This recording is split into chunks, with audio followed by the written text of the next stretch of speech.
Run radio station, WML 91.5 FM.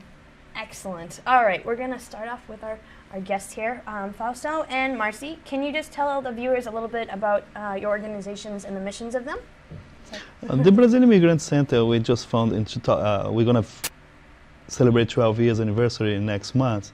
The base, we do defend the workers' rights, because a lot of Brazilians came to the United States to work, and for people don't understand the labor laws, and has a lack of the paperwork. The people suffer a lot of abuse inside the workplace. And then we found the Brazilian Center to support the workers, to educate the workers about the law, and organize and develop a leadership in the Brazilian community. But we have different programs about civic participation, safety and health in the workplace, ESL class, and immigration. Great. And Marcy?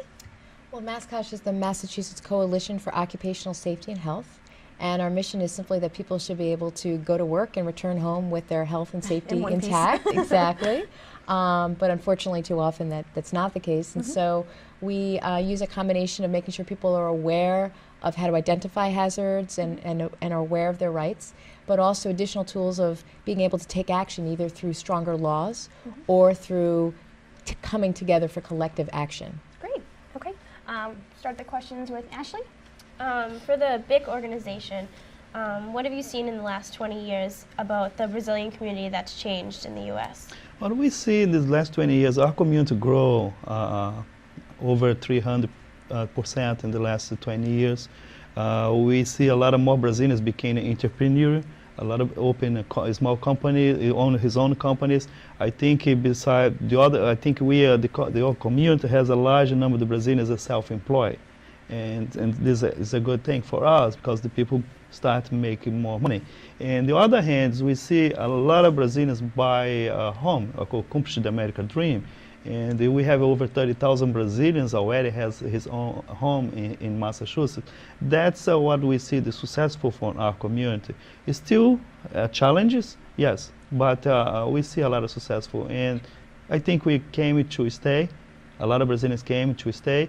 And what the big thing changed in our community after 1986, when the immigration changed the laws in 1986, because before the Brazilians came and move back like every 2, 3, 4 years. But after 1986, when the government changed the immigration law, the Brazilians start establishing more in the United States, and now start bringing whole family to here, and start buy a home and open a business. That's a big change we see in our community. Now we see more the second generation and the kids, the first generation when it came, starts to see a lot of go to the college and to see to have a better education. Great. And I just wanted to also touch base on your organization, the lack of safety and health in the workforce. How does that affect the Brazilian community? That's the big issue. That's why we build this partnership between UMASLO, MASCOSH, and Low Health Clinic. Because in 2002, for example, when 12% of the people die in the workplace in Massachusetts are Brazilian, and the other 12% is a Spanish speaker. We are a small community, like 200, 230,000, and 12% of the whole population die in the workplace is a Brazilians. That's a lot of people. It's a lot of people. It's a lot of percentage. And this is why we build in this partnership, and the idea is to educate our people, to identify the risk in the workplace, for that way you can avoid accident and avoid deaths. And that's became a big issue in the Brazilian community. Almost every week, the people came to us, some lost the finger, others lost the leg, others lost the hands, and others lost the eyes, and some deaths. And that's why we work on that, and we wish to push a little bit more the government to change the law and be more restrictive, do more investigation, and to punish the companies not provide the training and not provide the safety equipment for the workers. Okay, great. And now I'm going to turn it over to Ashlyn, who has questions for Marcy. Yeah, I was wondering if you could tell us a little bit about one of MASCOSH's recent accomplishments that has meant a lot to you, maybe within the last year or so, and how it's affected you and your partners. Sure. Well, MASCOSH is celebrated its 30th anniversary, so for 30 years we've been doing a lot of work with really, particularly the people that are most vulnerable, and we've mentioned here immigrants, but another population that is vulnerable are young people. A lot of people aren't aware that if you're a teenager, you may be twice as likely to have an injury in this country because young people are sort of expected that they'll be able to go out and work and do anything possible, and employers will ask them to do things that are just not safe. And so just in January, after 4 years of teen activists and parents and others coming together to try to make the workplace safer, to try to strengthen the laws, we were able to get past revision to the child labor laws. Most people aren't even aware that there are child labor laws, but in fact there are, but they're almost never enforced. And so this new changes to the regulations make it stronger and easier to enforce, and also require that after 8 p.m. young people have to be supervised rather than working alone with money at late at night. And there are other provisions that just make it very exciting, especially since young people were the ones that pushed and won these changes. Okay, great. And we did that in partnership with the Brazilian Immigrant Center. Thank you. Great. And Kate? I was just wondering, with Mascosh, what are some of the obstacles that the Brazilian workers face when they enter the workforce? Well, one of the big problems, as Fausto was referring to, is that often people take jobs because they have to earn a living. They have very few options, especially if you're newer to this country. Everybody needs to earn a living, but if you're newer to this country, you've got fewer job options, and in many cases you'll end up taking a job where you'll either be targeted for a very dangerous job, or you'll feel that you have to take it because that's all you can do, wages low and hazards high. And so unfortunately what we find is that people will go in and they won't be trained in how to be safe, or in basically what the dangers are in the workplace, how to use equipment safely, and then they'll be put in dangerous situations where they will be in a situation where they'll be injured or killed in many instances, as Fausto referred to, some pretty significant statistics of people being killed and injured on the job.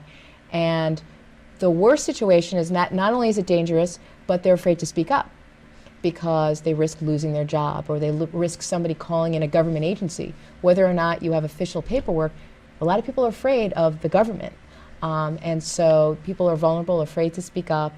And on the flip side, what we've seen in a very positive way is that when people are aware that in fact they've got support from community groups, they've got support from unions, that they can come together and take action and use what laws we do have, as well as other types of pressure to urge their employer to make the workplace safe, we do see successes, we do see change, but people have to know what their rights are and have that support. Thank you. Great. And finally, I'd like to ask you both, your organizations have accomplished so much, and of course there's a very extensive future ahead of both of them. What do you feel the challenges for each organization might be in the future? The challenge for a small organization like us is still as a resource. The other challenge we face is the way the immigration laws, because sometimes the immigration laws is make tough for immigrants. And the other big challenge we face right now in our community is the way the executive order the past governor passed to put the state police behind the immigrants and render them to the immigration. The new government, he changed that executive order, but a lot of state police start abuse and arrest Brazilians and send them to the immigration. Right now we have around 100 to 130 Brazilians arrested every month and sent back to Brazil. This is a lot of people.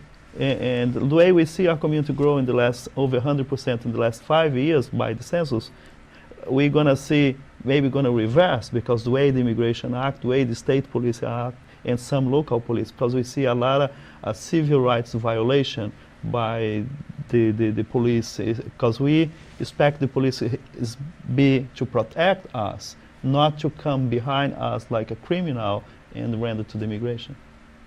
Great. That's a big challenge. Yeah, it sounds like it. And along those lines, similar to what Fausto was saying, things like what happened in New Bedford, where there was a raid, have an incredibly chilling effect, not only on undocumented immigrants, but on, frankly, all workers. Because if you see that if you speak up in the workplace, that somebody